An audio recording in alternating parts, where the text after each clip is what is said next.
Death, I call you again. Let me borrow your peace for a few days. Death appeared and reminded her, Do not borrow me too often. Adan agreed. This time she borrowed Death for 3 days. Before she closed her eyes, she left Chidi with her neighbors, telling them she needed to visit a faraway farm deep in the forest. She lay down on soft grass and let her soul leave her body. For 3 days she rested in peace, free from all the pain. On the 4th morning her soul returned, and she woke up feeling light and calm. After returning to life, Adan resumed her struggles. She hugged Chidi tightly, hoping he would never know the truth about where she had gone. The villagers believed her story about visiting another farm, but some whispered that there was something unusual about her. Adan didn't care. The peace she had found in borrowing Death became her secret escape. Whenever life became too hard, she would wander into the forest and borrow Death again, staying away for a few days, then returning to life. It felt like her only way to survive. As time passed, Adan grew more comfortable borrowing Death. At first, she only asked for a single day, then 3 days, and then a week.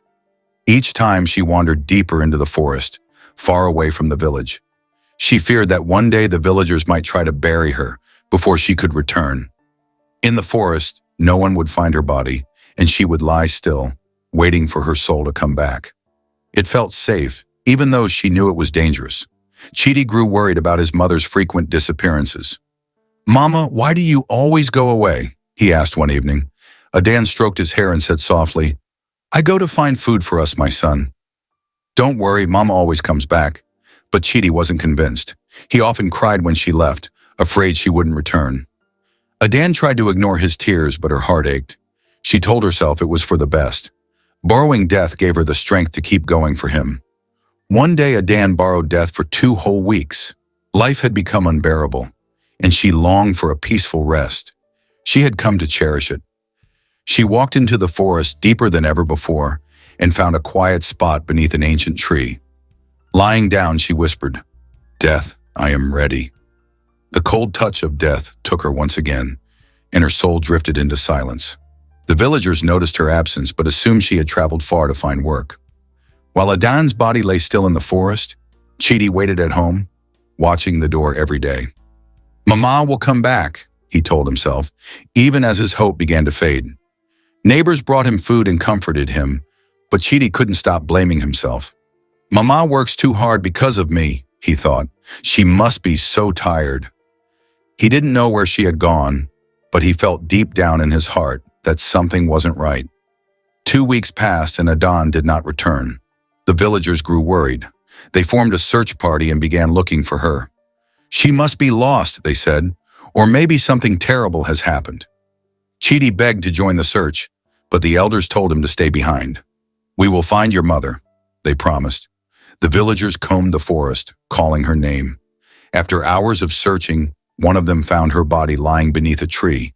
The man shouted and the villagers rushed to the spot. They gasped as they saw her. She looked peaceful, as if she were sleeping, but she was cold and still. They tried to wake her, but nothing worked. Someone suggested taking her body back to the native doctor. The villagers carried Adan's body carefully, their hearts heavy with worry. Chidi ran to them as they entered the village, crying out for his mother. The native doctor examined Adan's body, his face dark with concern. He placed his hand on her forehead and closed his eyes, listening to the whispers of the spirit world. After a long silence, he shook his head. "Her spirit is gone," he said gravely. "Death has taken her for good." The villagers gasped, and Chidi collapsed into tears.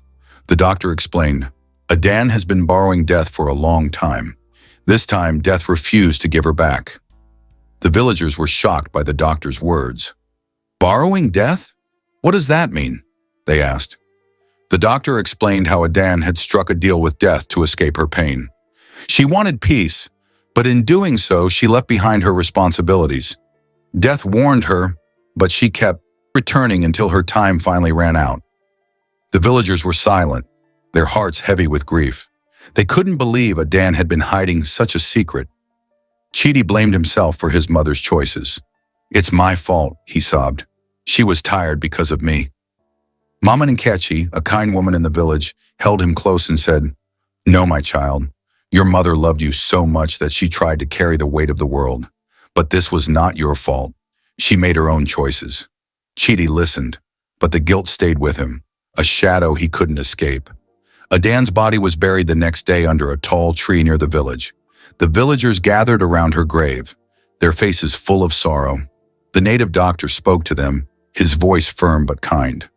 Let Adan's story be a lesson to us all. Life is full of struggles, but death is not the answer. When we are alive, we have hope. Things can change in just one day.